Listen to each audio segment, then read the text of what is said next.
Why did the Soviets lose the miracle on ice? Have you ever wondered how an underdog team can pull off a stunning upset against a powerhouse? The miracle on ice is a perfect example of this in the world of ice hockey. This iconic moment took place during the 1980 Winter Olympics in Lake Placid, where the United States men's ice hockey team faced off against the Soviet Union. The Soviets were the reigning champions, having won gold in 5 of the 6 previous Winter Olympics.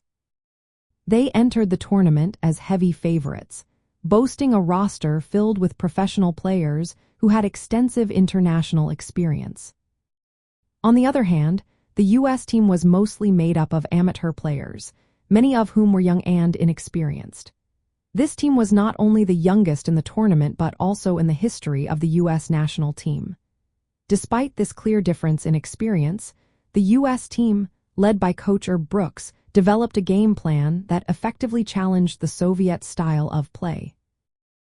The Soviets were known for their controlled breakout passes and strong defensive structure, which allowed them to dominate their opponents. However, the American team applied relentless pressure, forcing the Soviets into making mistakes.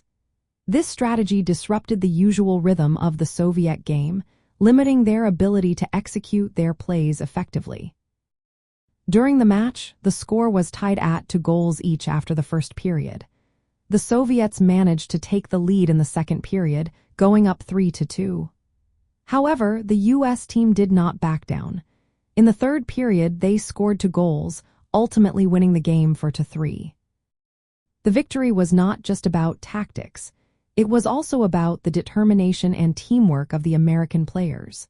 They showed incredible resilience, overcoming the skill and experience gap that the Soviets had. The broader context of the Cold War rivalry added even more intensity to the match, fueling national pride and motivation for the U.S. team. This game became more than just a sporting event. It symbolized a moment of national pride for the United States. The combination of strategic adjustments, capitalizing on Soviet errors, and the unwavering spirit of the American players led to one of the most memorable upsets in Olympic history. So, the Soviets lost the miracle on ice because the U.S. team effectively challenged their dominance and showcased exceptional teamwork and resolve.